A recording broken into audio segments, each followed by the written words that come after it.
What's on, ladies and gentlemen? My name's Ross, I like games, and today we've got the last of the off-road patrol to be talking about. We've got Private Highjump. Now, this was revealed at the Energon Open this past weekend in London, and it was actually the brand manager, Drew Nolosco, who rocked up and played a deck featuring this. And he let people photograph it, and he asked them to share it round. So nobody really has an exclusive on this card except Drew. But I will say that the images were sent to me by Jonathan Pritchard, a lovely person who thought of me to send the images. He's a lovely man. So Private Highjump then. We were waiting for one more off-road patrol, and now we got it. We'll talk about the four of them together at the end, but let's focus on this one for the time being. It is a 4 cost, which is very low, same as Private Tote, incidentally. And the stats are bad. 3 attack, 6 health, 1 defense. Now, to be fair, that puts him 1 above Private Tote on everything in both modes, as the same cost. So you know what? That's alright. I mean, look, it's a 4 cost character.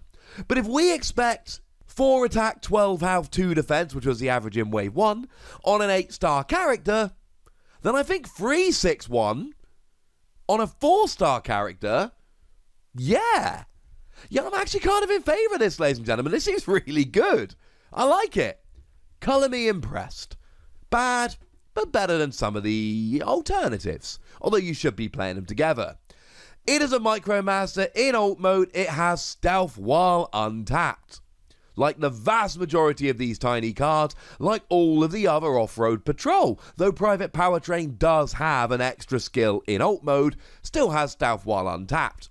Do remember that if all of your characters have stealth, none of them have stealth. Stealth says that if there are other valid targets, i.e. it's not the only tapped character or the only character, you've got to go after the non-stealth character, but if everyone's got stealth, all the stealths cancel each other out. So if you play these, say, 4 together, you then will have 7 stars left over to play another character, and that character will essentially be the only legal target, while all the characters are untapped. Lovely. But what does it do in bot mode? Well, in bot mode it reads, it's a tap skill, scrap a black icon card and another card from your hand, draw 2 cards. So you scrap 2 to draw 2. It's not draw power per se. What it's doing is cycling your hand. It's not creating extra cards. It's not letting you draw extra cards. You don't end your turn or at any point during your turn have more cards in your hand than you used to. What you're doing is scrapping 2 cards that you don't need right now to draw 2 cards that you might need. You're giving up the certainty of cards you've got for the hope of cards that you might get. Cool. I'm alright with this, ladies and gentlemen. Now look, it's not perfect, and it might not give you what you want, if I'm honest with you. It might not give you everything you dreamed of and a little bit more, but it just might. It might help you out, and I'm cool with that. It lets you draw into the cards that you need. So let's say, for argument's sake, you are really looking for a supercharge. You need a little bit of extra attack and you want to do it using an action card. You're desperate to find that supercharge. This is going to give you a better chance of drawing the supercharge. It's not guaranteed, but you've got a better chance than if it's definitely not in your hand. So if we look at all 4 of these side by side, then we've got 2 5-star characters, that being Private Powertrain and Private Mudslinger, and 2 4-star characters, that being Private Highjump and Private Tote. That gives you 18 stars, which means that you've essentially got 7 stars left over with which to make a 5-wide deck. Who do you go for? Well, incidentally, Drew was playing this deck at the Energon Open, which is how this card got revealed, and he played it as a 4-wide and added in Nightstick. Now, that's not to say that Nightstick is the only option. However, just putting it out there that if the brand manager of the game thinks Nightstick is a good 5th, you don't have to go for it, but I'm saying you're probably a bit silly if you don't at least test it. Incidentally, Nightstick is a 6 cost, you'll have 1 star left over for 1 star card. Nightstick has got alright stats for a 6 cost, but it turns into Black Beam Blaster, plus 2 attack, plus 1 defense. This is when Nightstick is KO'd. When you attack and you flip at least 2 black icons, your opponent chooses a card from their hand and scraps it. Now, I wanted to talk about Nightstick here because, of course, if we look at the Off-Road Patrol as a whole, we're going for a black deck here. Now, Power Train doesn't care, but Private Mudslinger in bot mode, tap skill, scrap a black icon card from your hand, move 1 damage counter from one of your characters to an enemy. Tote, in bot mode, tap skill, scrap a black icon card from your hand, untap one of your characters that has 6 stars or fewer. And then, of course, we're here with Private Highjump. Tap skill, scrap a black icon card and another from your hand and draw 2 cards. This doesn't mean that you've got to go exclusively black icon cards here, but it does mean that you need to think really seriously about going for a black deck here. You really need a black deck when you're rolling with the Off-Road Patrol, because all of the skills, that's a lie, 3 of the 4 are revolving around black icon cards. And if you don't play enough black icons, then you're not going to be able to get the skills rolling. Which, of course, makes perfect sense why Nightstick would go in there. Nightstick is the Battle Master that we're using here. With black icons, that's how you get your extra advantage. So it makes perfect sense to me that we go, right, let's go for Raider Nightstick. Is this going to be a deck that works in and of itself? I'm not entirely convinced, if I'm honest with you. What we really need are some black icon cards. And if you've got enough black icon cards, maybe we can make it work. But the fact of the matter is, it's going to be awkward. You really are relying on rocking with black icons and hoping that there are enough cards in there. Otherwise, you're in an awkward situation because you're not going to be able to do enough, and either the cards themselves aren't helping you enough, or you're not able to use the skills on your characters, and what you're essentially left with here is a 5-wide team of really weak bots with no skills. I cannot be the only one that thinks that that's going to lead to some bad times. Sorry, ladies and gentlemen, I had to go there.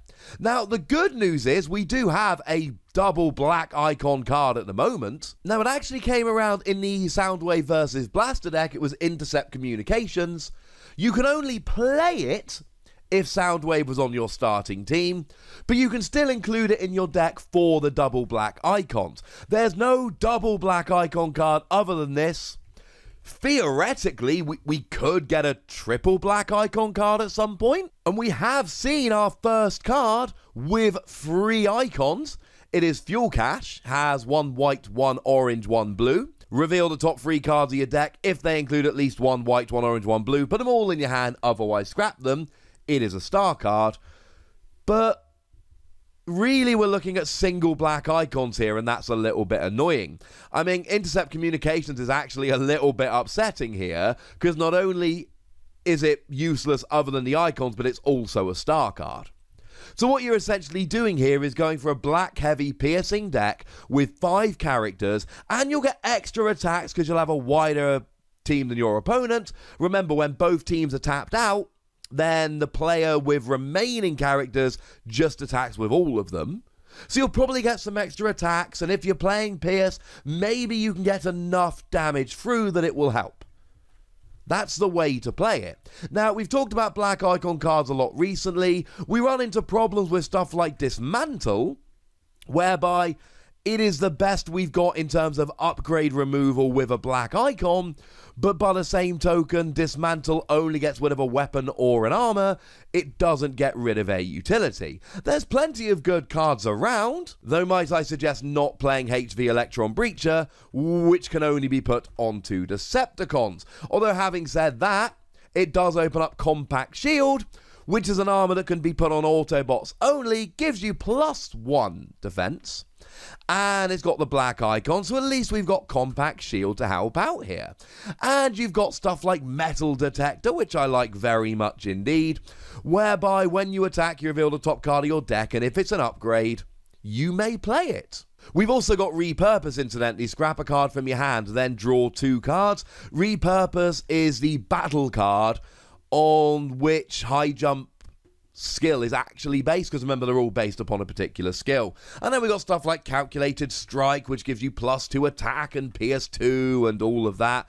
There are plenty of ways that we can play around with these, but this really does seem like you're going wide, you got a 5-character deck, you've got to go for Pierce, and you're hoping that you're getting enough extra attacks with the Pierce and you keep enough bots on the board for long enough that you get rolling.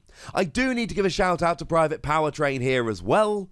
He gives each of your other off-road patrols bold 1 when he's in ult mode, which is beautiful in terms of just boosting him up a little bit, getting that little bit of extra Pierce. And in bot mode, you get +1 attack and +1 defense for each off-road patrol in your KO area. If you can manipulate the game well enough, he's the last of the 4 standing, and you got 5 attack, 5 defense, and that's looking pretty gosh darn nice.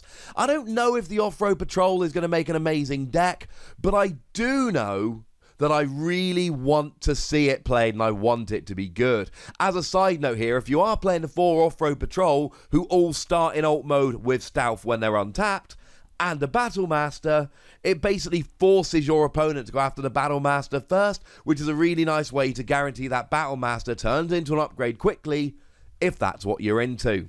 So I'm a bit of a fan of these, ladies and gentlemen, but I would be delighted to know what you think about all of them, so let me know in the comment section. Go nuts!